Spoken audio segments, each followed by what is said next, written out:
And welcome. It is October and it's pumpkin season.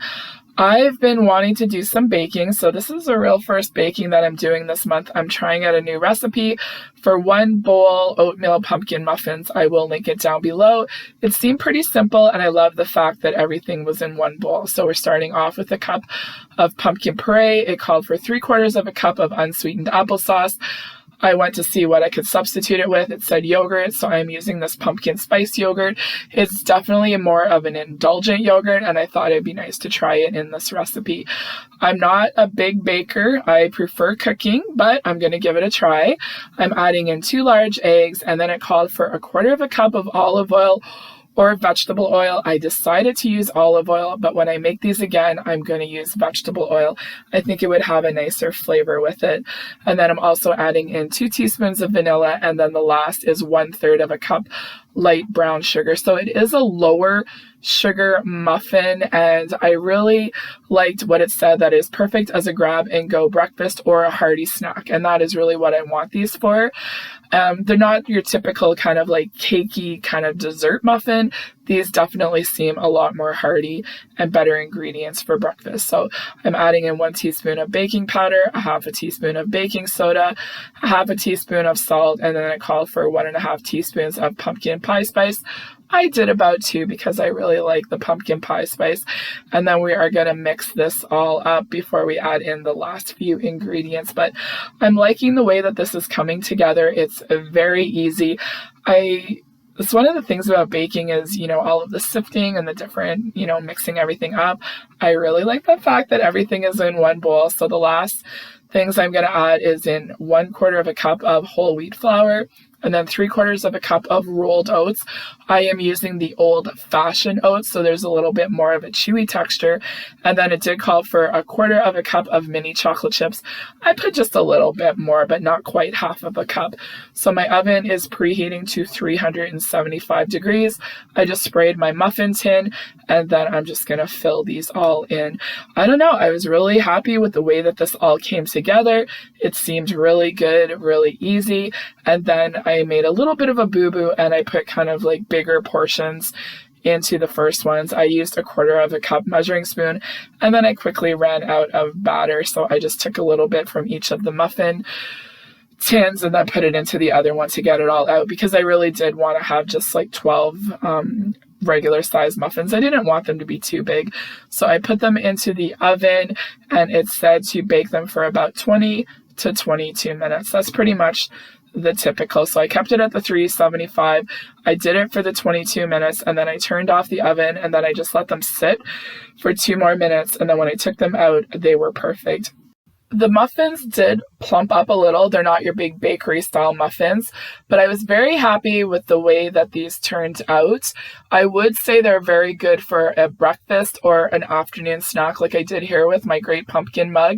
I would recommend the chocolate chips just because there's not a lot of sweetness in here, so I do find that that helps the flavor a little bit. They're kind of dense and a little chewy with the oatmeal, but I think they are perfect for kind of, a guilt-free muffin compared to some of the other ones that I have bought in the stores. I'm going to freeze 1/2 of them, and the recommendations were to keep them into an airtight container in the fridge for 4 to 5 days, and I found the texture was a lot nicer being kept in the fridge compared to on the countertop, but I will make these again. I have made this recipe before, and I will link the video down below. Homemade hamburger helper. This is a go-to recipe for me. I've made it a few times, and the last time I made it, I decided to add some more vegetables to it, so I added in carrots and celery, and all I had to do was add a little bit more tomato paste, and it was perfect. I liked having the extra vegetables in it, and I've been thinking about this recipe ever since, so tonight I'm going to try something different. I'm going to try more of a Mexican flavor to it, so I diced up the onion, and then I had some red and green pepper in my refrigerator that were left over from a previous recipe, so I am dicing them up, and I think they'll be the perfect addition to this version of my hamburger helper. So I have my skillet on the stovetop, and once again I'm using my Dutch oven. I have a little bit of avocado oil in here, and then I'm going to go ahead and add in the onions and the peppers first and saute them for a few minutes before I add in my 1 pound of ground beef and get this all cooked up together.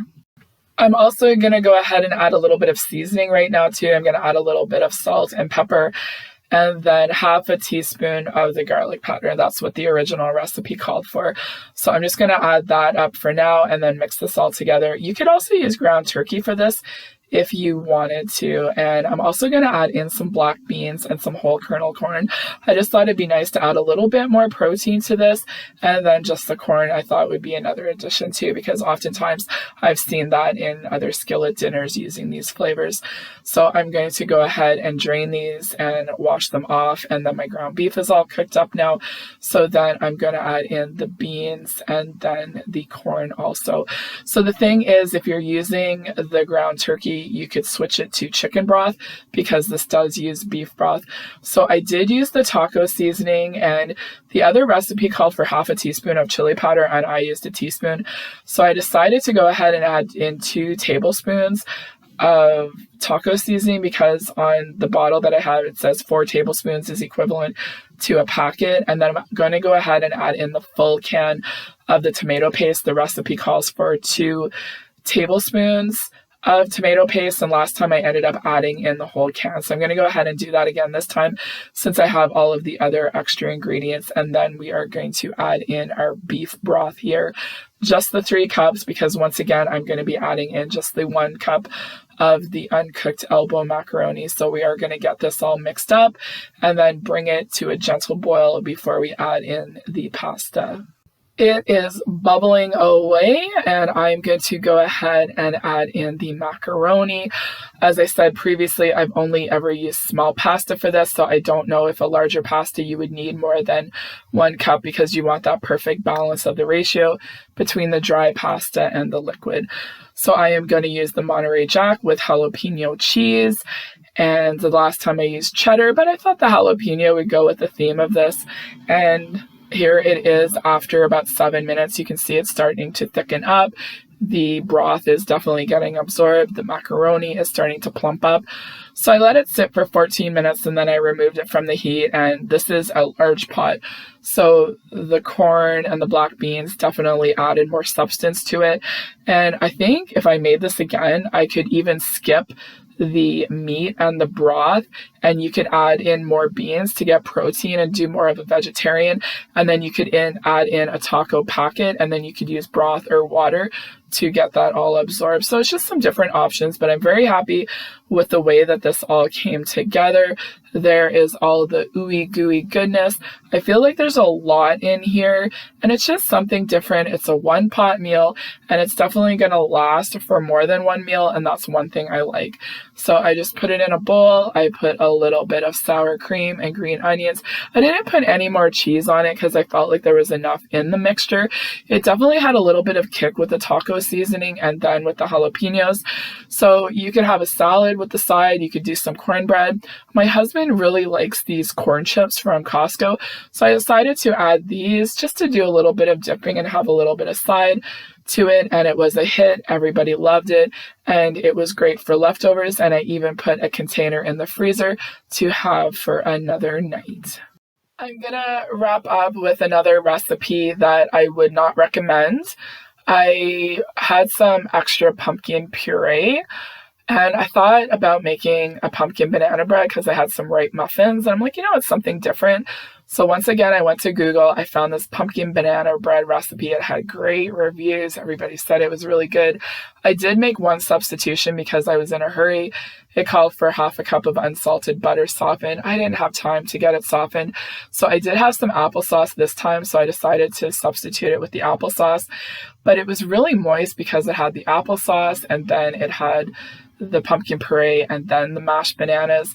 And I decided to do it in a square pan instead of the loaf pan because I find banana bread takes forever to bake. And since this was very moist, I had a feeling it was going to be very dense. I decided to go ahead and just bake it in this pan, and it took just as long as a loaf pan. So I don't know how long that would have taken. But once it came out, I thought it didn't look too bad.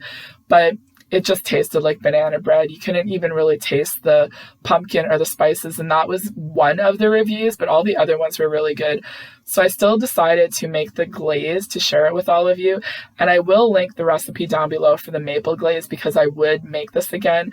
So we have 4 tablespoons of salted butter, and then you add in 1/3 of a cup of pure maple syrup. And it said to do it in the microwave. I don't have a microwave, so I'm just going to go ahead and do it on the stove top. I also wanted to give you a little bit of feedback because I'm not a big baker.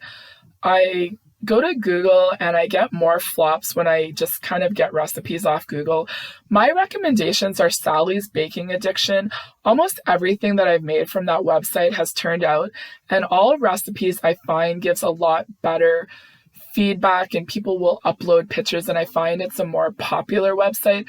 So if you're not a big baker, I would recommend Sally's Baking Addiction and all recipes for finding, something new that you want to make, and you'll probably have better results.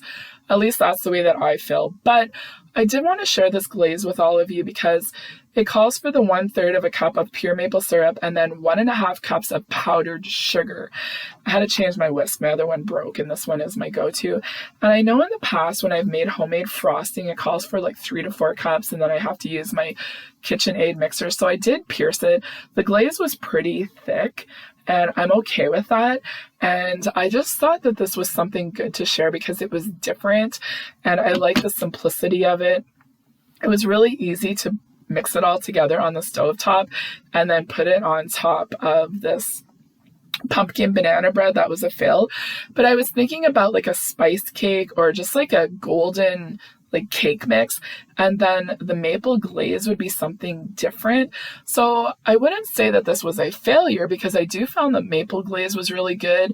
And then if you wanted to make cookies, you could use the glaze with it too. It was actually nice and thick, and I think it would be really good for a bigger pan too because it is pretty sweet. And then if you used a cake mix, that's even sweeter. And then I put a little bit of the pumpkin spice on top just to give it a little bit of decorative, but it didn't really do anything. It was just one of the little comments that I read. So anyways, I did want to try it, give you an honest review, and it was like banana bread. That's what my husband said. That was one of the comments, but I just decided to give it a try. I thought with the spices, but it just tasted like a banana bread, a very dense banana bread with the maple glaze. The maple glaze was really good. I think that was the best part of it. And the rest of it just tasted like a very dense banana bread. So it was kind of a fail, but also it's nice to have that maple glaze recipe for the future. I hope that you enjoyed seeing some of the new recipes that I tried the past couple of days in my kitchen. The pumpkin muffins were really good. I haven't been doing a lot of baking lately, but I know as we're getting into the cooler months, it is nice to, get back into baking. After the long, hot summer, we didn't want to use our oven much, and it feels really nice to be trying a couple of new recipes out, and some of them were very successful. And, there's always that once in a while that a recipe doesn't turn out, but I just wanted to share it with you just to give you a little bit of motivation, maybe also, try something different in your kitchen. Sometimes it works out and sometimes it doesn't, but I always feel that you can learn a lot more from the mistakes that you made than the recipes that turn out really good. So thanks for watching, everybody. I hope you enjoyed it, and all of the recipes will be linked down below in case you want to check them out. So have a great day, and we will talk to you all soon.